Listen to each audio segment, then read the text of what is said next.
This is Peter Lau. Today is Thursday, June 13th. I'm at 5029 West 138th Street, Hawthorne, California.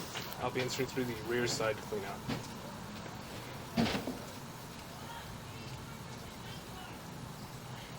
So this cleanout's located on the back side. It's actually just in the corner over here. There's a pipe protruding out of the ground. There is the garage over there. And in a brief moment, we will be transitioning to the end of the sewer line, as that provides the clearest view. We're about 98 feet into the main sewer line where I've hit a blockage point, noted at a depth of 7 feet. The nature of the blockage cannot be determined, as there is a pooling of water, as well as some debris. As you can see, as I pull back just a little bit,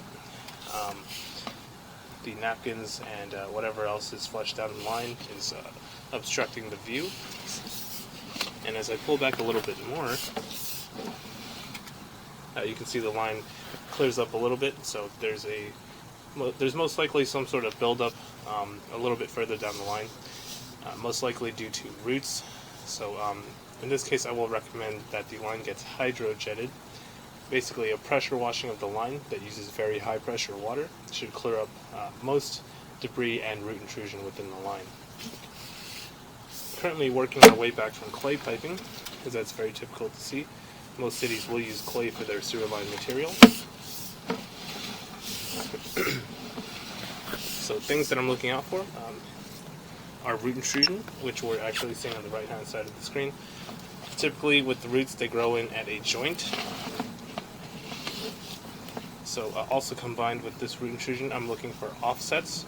So what an offset is basically where two sections of pipe join together, and at the joint it becomes off-centered, which then allows for the root intrusion to grow in at the joints.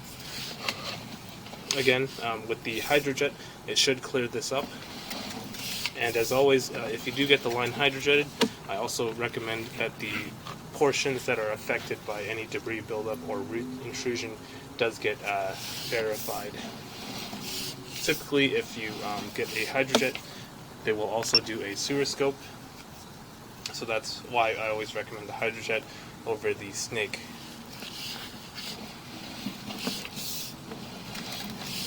Again, we're looking out for root intrusion and offsets. Those are the two most commonly seen problems within the sewer line. I'm also looking out for any cracks, as clay does crack somewhat easily if it's an older line. And we're just seeing more offsets.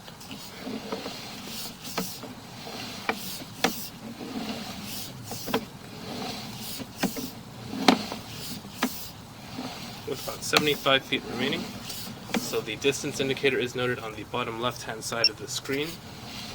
As I'm pulling back, that number will be decreasing because as I stated in the beginning of the video, I am working my way back from as far as I can get into the main sewer line. So we have transitioned materials from clay piping to ABS. ABS is typically seen in newer homes, especially if they're built after the 1970s. You'll see ABS in current year homes as well, 2019 homes. It's the preferred plumbing material as you get closer to the house. It's a plastic pipe, and the joints are sealed much more tightly than clay, so it's much more resilient against root intrusion. And what you're seeing on the left-hand side of the screen, that's just toilet paper. With enough regular water usage, that'll flow right through.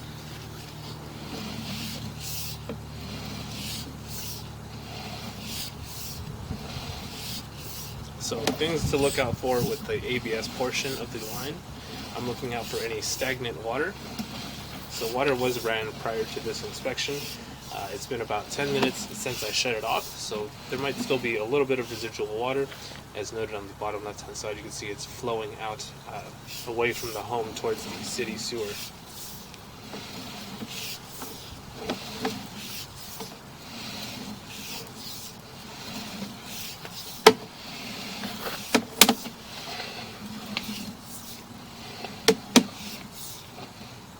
Again, more tissue with a slight pooling of water. However, this degree of pooling is not significant and typically won't cause any blockages.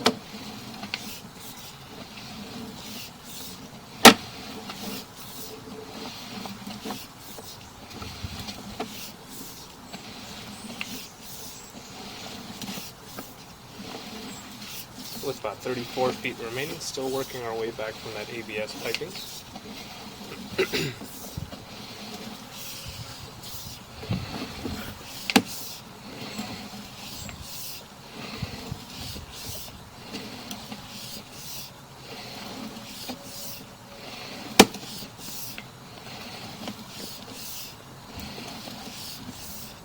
The ABS portion of the line thus far looks to be free of any debris buildup.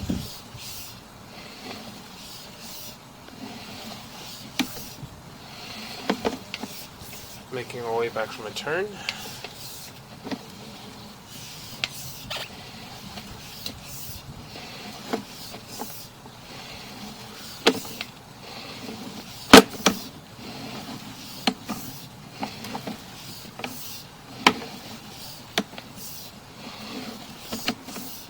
With about 10 feet remaining.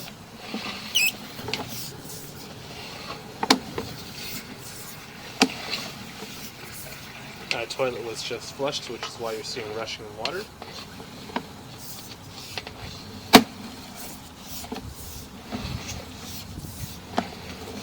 And making our way back up the access point.